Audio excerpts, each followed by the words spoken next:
नौजवान भी बुजुर्ग साहबान नगर के सारे सपन के सभी देख रहे हैं जरदा दविंदर सिंह बुढ़ाना साहब, बलबीर सिंह बिट्टू जी, सरदार अवतार सिंह जी, साढ़े पंच साहब हंसराज ढड्डा जी, साढ़े मनजीत जी तलन तो, जसविंदर सिंह जस्सा जी, ललित कुमार अम्बेडकर जी, साड़ी भैन सेमी तो जसवीर कौर जी, बहुजन समाज पार्टी के लखबीर सिंह जी हजारा, हरजीत सिंह जी, साढ़े किशनपुर तो अमरजीत सिंह जी, सुखविंदर सिंह खालसा जी, साड़ी भैन गुरदान कौर जी, मास्टर दिदार सिंह जी,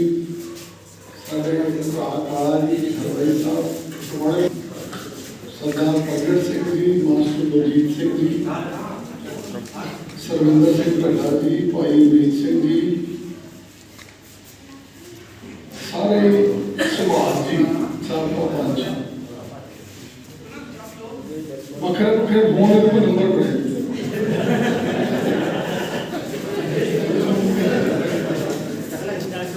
हम भी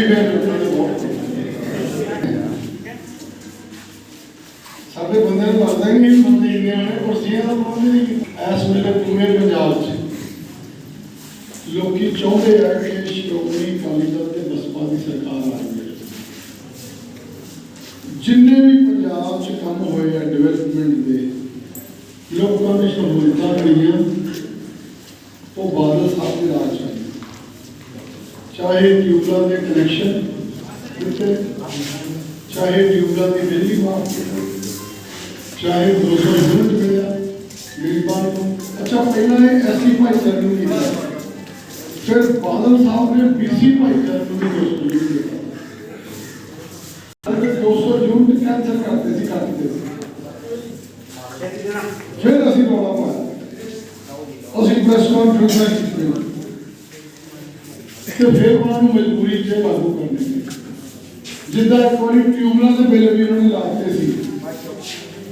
कांग्रेस में, जो शरण स्कीम मिली सारे वो भी अकाली सरकार चाहिए,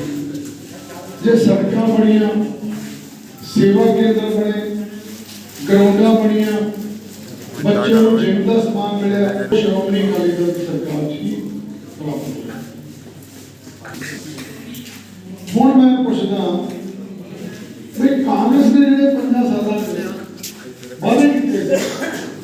कि उन्होंने भी अपना कोई वादा पूरा किया? तुसीं घर में बैठ के हिसाब किताब लाउणा वोटां पाउण तों पहलां लोकां ने उन्होंने कहा सी भी असीं घर घर नौकरी देनी। चाह वाले जरा एक मिनट से जरा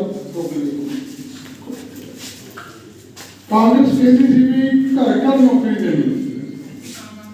असीं पिंड पिंड जाके पुछते हैं, हाथ खड़े करवाने हैं, दसो किसी ने तुहाडे पिंड नौकरी मिली? तुसीं भी दसो जो मेरी घर घर नहीं मिलती। कांग्रेस वाले कहते सी भाई बादल साहब तक कल्ले दाने ही दिंदे, असीं तुहानूं खंड घिओ पत्ती भी देंगे, दसो भी खंड घिओ पत्ती मिले? कहते तो देसी सीगे तो जेके का घे देंगे, किसी को सरवा तेल से मिले नहीं मिले।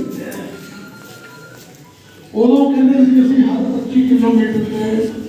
एक डिग्री कॉलेज खोलना सरकारी, तुसीं दस दो अपने लागे सके कोई डिग्री कॉलेज नहीं खोलना, बंद हो जाए। कहते 2500 रुपया नौजवानों को बेरोजगारी भत्ता देना नहीं मिले, नौजवानों को स्मार्टफोन देने नहीं मिले। हुण आ उन्होंने रिपोर्ट कर। अच्छा फिर कहते जी 5-5 मरले के प्लाट देने, तुहानूं पिंड सच्ची दस्यो सारे नगर वाले बैठे आ, सुभाष को कार्ड जरा उन्होंने मिल गए 5-5 मरले के किन्ने मिले दसो? 100। मैं कोई कार्ड है मैं ना वीडियो दफ्तर पढ़ा रहा आलमपुर का ईस्ट का तो ना सोचो भी पिंड नहीं मिले, किसी पिंड भी नहीं दिता। पूरे पंजाब च 5-5 मरले का प्लाट किसी को भी नहीं मिले, सब रिजेक्ट करते चंडीगढ़। मेरे को लिस्ट है, तो किसी ने लिस्ट लैनी हो तो ले लो, मैं तो भेज भी दूंगा जी, व्हाट्सएप भी कर दूंगा। फिर कहते हम पिछे जे चन्नी ने कहता,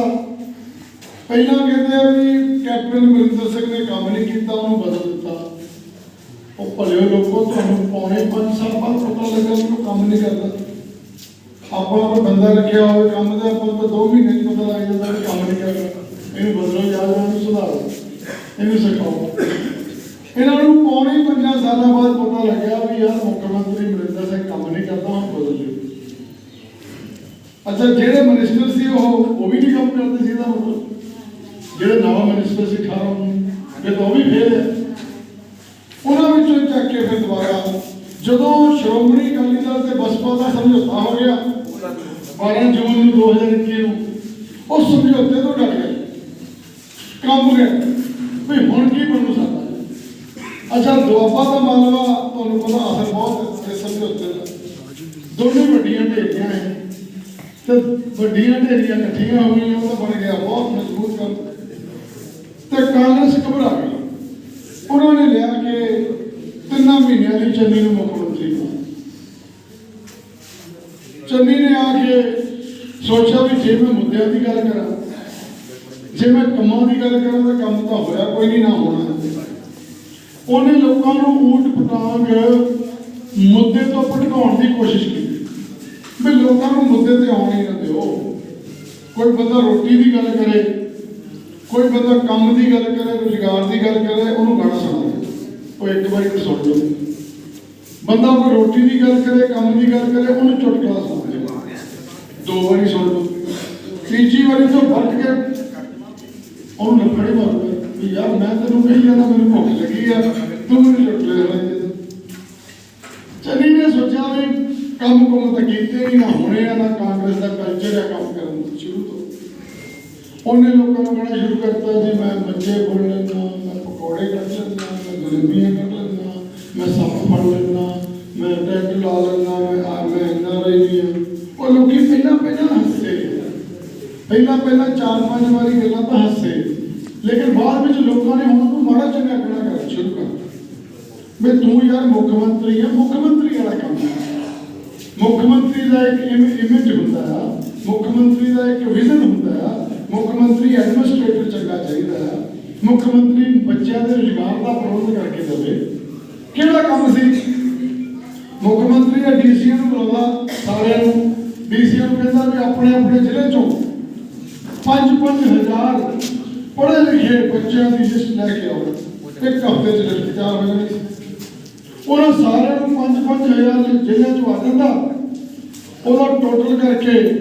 ਉਹ ਕੋਈ ਬਿਜਲੀ ਬੋਰਡ 'ਚ ਫਿੱਟ ਕਰ ਦਿੰਦਾ, ਕੋਈ ਪੁਲਿਸ 'ਚ ਫਿੱਟ ਕਰ ਦਿੰਦਾ, ਕੋਈ ਸਿਵਲ ਸਪਲਾਈ 'ਚ ਫਿੱਟ ਕਰ ਦਿੰਦਾ, ਕੋਈ ਕਾਰਪੋਰੇਸ਼ਨ 'ਚ ਫਿੱਟ ਕਰ ਦਿੰਦਾ, ਕੋਈ ਕਿਸੇ ਮਹਿਕਮੇ 'ਚ ਫਿੱਟ ਕਰ ਦਿੰਦਾ। ਕਿੰਨੇ ਮਹਿਕਮੇ ਇਹ ਕੰਮ ਨਹੀਂ ਕੀਤਾ, ਰੁਜ਼ਗਾਰ ਨਹੀਂ ਦਿੱਤਾ, ਘਰ ਘਰ ਨੌਕਰੀ ਵਾਲਾ ਕੰਮ ਨਹੀਂ ਸੋਚਿਆ, ਤਾਂ ਲੋਕਾਂ ਨੂੰ ਊਟ ਪਟਾਂਗ ਗੱਲਾਂ ਕਰਕੇ ਲੋਕਾਂ ਨੂੰ ਮੁੱਦੇ ਤੋਂ ਭਟਕਾਉਣ ਦੀ ਕੋਸ਼ਿਸ਼ ਕੀਤੀ। ਉਹਨੇ ਆਣ ਕੇ ਬੋਰਡ ਲਾਤੇ, सरकारी पैसा सी खजाने तो पैसे कढ़ के वोट लाते, 5-5 मरले के प्लाट दे देने, लोग गल्लां कर रहे हैं, कोई नहीं मिले किसी पिंड 5-5 मरले। पुछो अपने जो बुद्ध वाले इतने जो पंजे का प्रचार करते हैं, जो कहते कांग्रेस को वोटा पाओगे पावे 5-5 मरले की सनद लिया के दे, वो सनद ही होंगी ना, सनद लिया के दे, सानू निशानदेही करा के दे साडा प्लाट कित्थे है, ਅਸੀਂ ਉੱਥੇ ਬਣਾਈਏ ਕੋਈ ਨਹੀਂ ਨੂੰ ਕੱਢੀਏ, ਫਿਰ ਵੋਟਾਂ ਪਾ ਦਿਓ। ਜੇ ਇਦਾਂ ਕੰਮ ਕਰਨਾ ਫਿਰ ਪਾ ਦਿਓ। ਅੱਛਾ, ਫਿਰ ਵੋਟ ਲਾਤੇ 36,000 ਨੌਕਰੀਆਂ ਦੇ ਦੇਣੀਆਂ, ਉਹ 36,000 ਨੌਕਰੀ ਜੋ 36 ਵੀ ਨਹੀਂ ਦਿੱਤੀਆਂ, ਉਹ ਵੀ ਝੂਠ ਸਾਬਤ ਹੋ ਗਏ। ਫਿਰ ਕਹਿੰਦਾ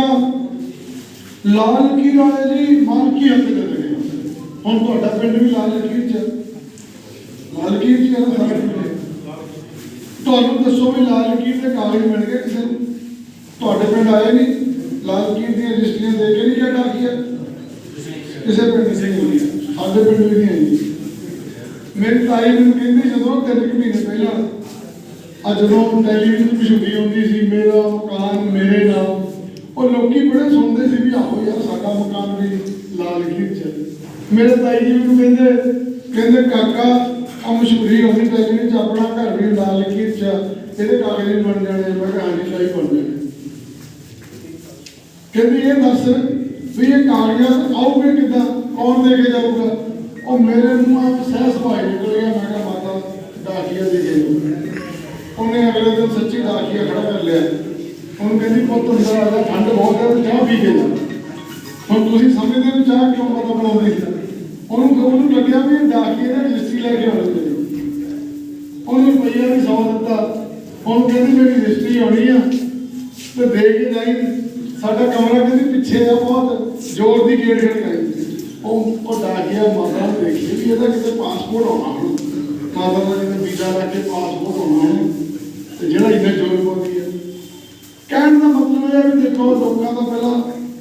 ਪਹਿਲਾਂ ਵਿਸ਼ਵਾਸ ਜਿੱਤਣ ਦੀ ਕੋਸ਼ਿਸ਼ ਕੀਤੀ ਵਿਸ਼ਵਾਸ ਕਰਨ ਵਾਲਾ ਮਾੜਾ ਨਹੀਂ ਹੁੰਦਾ ਕਦੇ ਵੀ विश्वास तोड़ने वाला विश्वास करती है इस सरकार ने लोगों को लारे ला के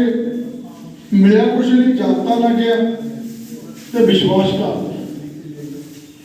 तो साडी माता भी कहती जो जाता लग गया ना 8 जनवरी को कहती काका वो तो जाता लग गया कागज लाए नहीं सकते मैं कहा आए किसी का भी नहीं माता जी थोड़े नहीं कहते किसी का भी नहीं आए तो फिर पुरानिया बुढ़िया तो पता ही गाल करती रहती ना रहने ना होने फिर पैने मेरी बेनती है कोई कम नहीं हुए फिर कहना जी 5 रुपये रेता देनी यानी 500 ਨੂੰ सैकड़ा 500 ਨੂੰ 100 फुट तो तुसी मैनू कोई बंदा दस सकते हो भी रेता का भाव की जिससे भाई दसो नहीं 2000 ਨੂੰ सैकड़ा लो जी 3000 ਨੂੰ सैकड़ा आ ਤੇ ਉਧਰ ਮੈਂ ਆਦਮਪੁਰ ਸ਼ਹਿਰ ਤੋਂ ਕਹਿੰਦੇ 3200 ਨੂੰ ਇਹ ਜਗ੍ਹਾ ਤੁਸੀਂ 3000 ਕਹਿੰਦੇ ਆ ਤੁਹਾਡਾ ਜ਼ਿਆਦਾ ਕੰਮ ਹੋਣਾ ਪਰ ਚੰਨੀ ਸਾਹਿਬ ਕਹਿੰਦੇ ਆ ਵੀ 500 ਨੂੰ ਸੈਕੜਾ ਆ ਤੇ ਮੈਂ ਭਰਾਵਾ ਤੁਹਾਨੂੰ ਪੈਸੇ ਦਿੰਨਾ ਉਹਨਾਂ ਕੋ 500 ਨੂੰ ਸੈਕੜਾ ਕਿਸੇ ਬੰਦੇ ਨੂੰ ਲੈ ਕੇ ਦਿਖਾਵੇ ਹੈਗੀ ਕਿਤੇ 500 ਨੂੰ ਸੈਕੜਾ ਝੂਠ ਹੀ ਬੋਲੀ ਜਾਣਾ ਹੁਣ ਤੁਹਾਡੇ ਪਿੰਡ ਕੇਬਲ ਲੱਗੀ ਕੀ ਰੇਟ ਦੱਸੋ ਵੀ 300 340 चन्नी कहता मैं 100 रुपया करता मुख्यमंत्री कहता मैं 100 रुपया करता तो जो केबल वाला